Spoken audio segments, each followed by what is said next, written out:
Mohon dukungannya teman-teman, agar channel ini bisa berkembang.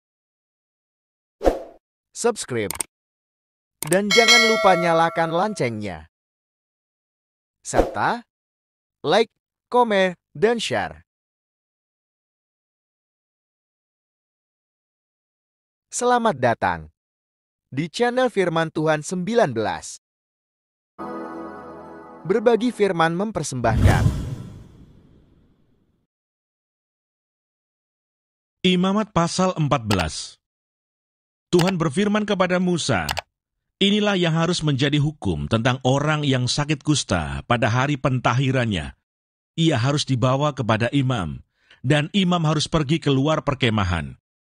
Kalau menurut pemeriksaan imam, penyakit kusta itu telah sembuh daripadanya, maka imam harus memerintahkan supaya bagi orang yang akan ditahirkan itu, diambil 2 ekor burung yang hidup dan yang tidak haram, juga kayu aras, kain kirmisi, dan hisop. Imam harus memerintahkan supaya burung yang seekor disembelih di atas belanga tanah berisi air mengalir. Tetapi burung yang masih hidup haruslah diambilnya bersama-sama dengan kayu aras, kain kirmisi, dan hisop, lalu bersama-sama dengan burung itu. Semuanya harus dicelupkannya ke dalam darah burung yang sudah disembelih di atas air mengalir itu. Kemudian ia harus memercik 7 kali kepada orang yang akan ditahirkan dari kusta itu, dan dengan demikian mentahirkan dia. Lalu burung yang hidup itu haruslah dilepaskannya ke padang. Orang yang akan ditahirkan itu haruslah mencuci pakaiannya, mencukur seluruh rambutnya, dan membasuh tubuhnya dengan air, maka ia menjadi tahir. Sesudah itu ia boleh masuk ke dalam perkemahan, tetapi harus tinggal di luar kemahnya sendiri 7 hari lamanya.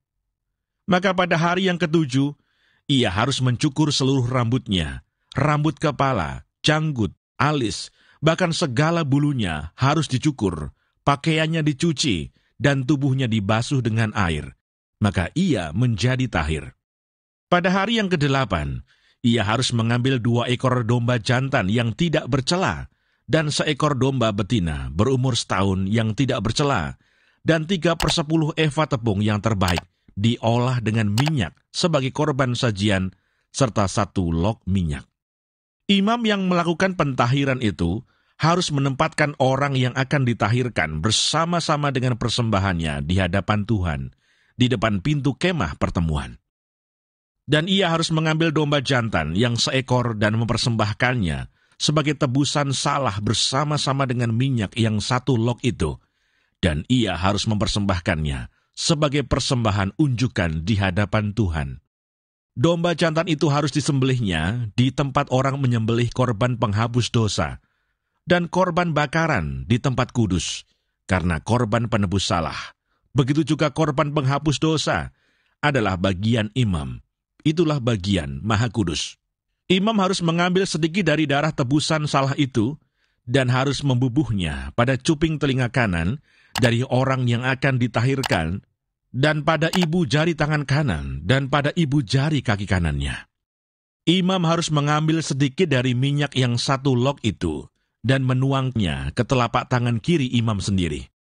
Ia harus mencelupkan jari kanannya ke dalam minyak yang di telapak tangan kirinya itu, dan sedikit dari minyak itu haruslah dipercikkannya dengan jarinya 7 kali di hadapan Tuhan. Dari minyak selebihnya imam harus membubuh sedikit pada cuping telinga kanan orang itu, pada ibu jari tangan kanannya, dan pada ibu jari kaki kanannya, di tempat mana darah tebusan salah dibubuhkan. Dan apa yang tinggal dari minyak itu haruslah dibubuhnya pada kepala orang yang akan ditahirkan. Dengan demikian imam mengadakan pendamaian bagi orang itu di hadapan Tuhan. Imam harus mempersembahkan korban penghapus dosa, dan dengan demikian mengadakan pendamaian bagi orang yang akan ditahirkan dari kenajisannya. Dan sesudah itu, ia harus menyembelih korban bakaran. Kemudian imam harus mempersembahkan korban bakaran dan korban sajian di atas mezbah. Dengan demikian imam mengadakan pendamaian bagi orang itu, maka ia menjadi tahir. Tetapi jikalau orang itu miskin dan tidak mampu, ia harus mengambil domba jantan 1 ekor saja sebagai tebusan salah untuk persembahan unjukan, supaya diadakan pendamaian bagi orang itu, juga 1/10 eva tepung yang terbaik, diolah dengan minyak untuk korban sajian, dan 1 log minyak. Dan lagi 2 ekor burung tekukur atau 2 ekor burung merpati, sekadar kemampuannya, yang seekor harus menjadi korban penghapus dosa, dan yang seekor lagi menjadi korban bakaran. Pada hari yang ke-8, ia harus membawa semuanya untuk pentahirannya kepada imam, ke depan pintu kemah pertemuan di hadapan Tuhan. Kemudian imam harus mengambil domba tebusan salah dan minyak yang 1 log itu, lalu imam harus mempersembahkan semuanya sebagai persembahan unjukan di hadapan Tuhan. Ia harus menyembelih domba tebusan salah, dan imam harus mengambil sedikit dari darah tebusan salah itu, dan membubuhnya pada cuping telinga kanan orang itu, dan pada ibu jari tangan kanan, dan ibu jari kaki kanannya. Dan imam harus menuang sedikit dari minyak itu ke telapak tangan kirinya sendiri. Lalu sedikit dari minyak itu haruslah dipercikkan oleh imam dengan jari kanannya 7 kali di hadapan Tuhan. Kemudian imam harus membubuh sedikit dari minyak itu pada cuping telinga kanan dari orang yang akan ditahirkan, pada ibu jari tangan kanannya dan pada ibu jari kaki kanannya, di tempat mana dibubuhi darah tebusan salah itu. Dan minyak selebihnya haruslah dibubuhnya pada kepala orang yang akan ditahirkan, supaya diadakan pendamaian bagi orang itu di hadapan Tuhan. Lalu ia harus mempersembahkan seekor dari kedua burung tekukur atau anak burung merpati yang dibawa orang itu sekadar kemampuannya, yang seekor sebagai korban penghapus dosa, dan yang seekor lagi sebagai korban bakaran di samping korban sajian. Dengan demikian imam mengadakan pendamaian bagi orang yang akan ditahirkan di hadapan Tuhan. Itulah hukum tentang pentahiran seorang yang kena kusta yang tidak mampu. Tuhan berfirman kepada Musa dan Harun, "Apabila kamu masuk ke tanah Kanaan yang akan kuberikan kepadamu menjadi milikmu, dan aku mendatangkan tanda kusta di sebuah rumah di negeri milikmu itu, maka pemilik rumah itu harus datang memberitahukannya kepada imam. Ada kelihatan seperti tanda kusta di rumahku. Maka imam harus memerintahkan supaya rumah itu dikosongkan, sebelum ia datang memeriksa tanda kusta itu, supaya jangan menjadi najis segala yang ada di dalam rumah itu. Dan sesudah itu, barulah imam datang untuk memeriksanya. Kalau menurut pemeriksaannya, tanda pada dinding rumah itu merupakan lekuk-lekuk yang kehijau-hijauan atau kemerah-merahan warnanya, yang kelihatan lebih dalam dari permukaan dinding itu, imam harus keluar dari rumah itu, lalu berdiri di depan pintu rumah, dan menutup rumah itu 7 hari lamanya. Pada hari yang ke-7, imam harus datang kembali.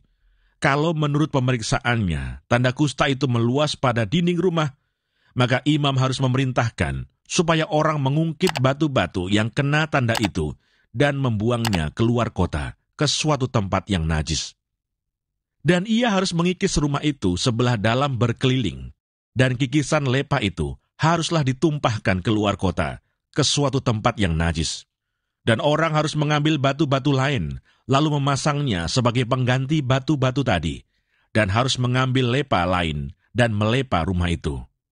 Tetapi jikalau tanda itu timbul lagi di dalam rumah itu, sesudah batu-batunya diungkit dan sesudah rumah itu dikikis, bahkan sesudah dilepa lagi, dan kalau imam datang dan menurut pemeriksaannya, tanda itu meluas di dalam rumah, maka kusta ganaslah yang di dalam rumah itu, dan rumah itu najis.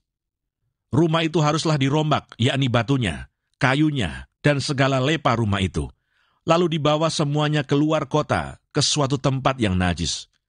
Dan orang yang masuk ke dalam rumah itu selama rumah itu ditutup, menjadi najis sampai matahari terbenam.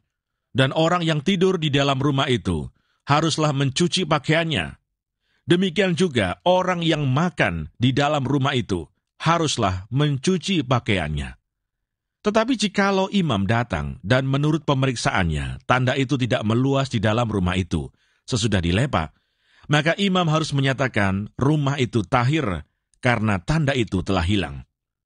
Kemudian untuk menyucikan rumah itu, haruslah ia mengambil 2 ekor burung, kayu aras, kain kirmisi, dan hisop. Burung yang seekor haruslah disembelihnya di atas belanga tanah berisi air mengalir. Lalu ia harus mengambil kayu aras dan hisop, kain kirmisi, dan burung yang masih hidup itu, dan mencelupkan semuanya ke dalam darah burung yang sudah disembelih dan ke dalam air mengalir itu. Kemudian ia harus memercik kepada rumah itu 7 kali. Dengan demikian, ia harus menyucikan rumah itu dengan darah burung, air mengalir, burung yang hidup, kayu aras, hisop, dan kain kirmisi. Dan burung yang hidup itu harus dilepaskannya keluar kota ke padang. Dengan demikian ia mengadakan pendamaian bagi rumah itu. Maka rumah itu menjadi tahir. Itulah hukum tentang setiap penyakit kusta, kudis kepala, tentang kusta pada pakaian dan rumah, tentang bengkak, bintil-bintil, dan panau, untuk memberi petunjuk dalam hal najis atau dalam hal tahir. Itulah hukum tentang kusta. Terima kasih sudah mendengarkan firman Tuhan. Segera kembali lagi di video berikutnya, selalu dekatkan hati Anda dengan Tuhan. Tuhan selalu mendengarkan doa-doamu.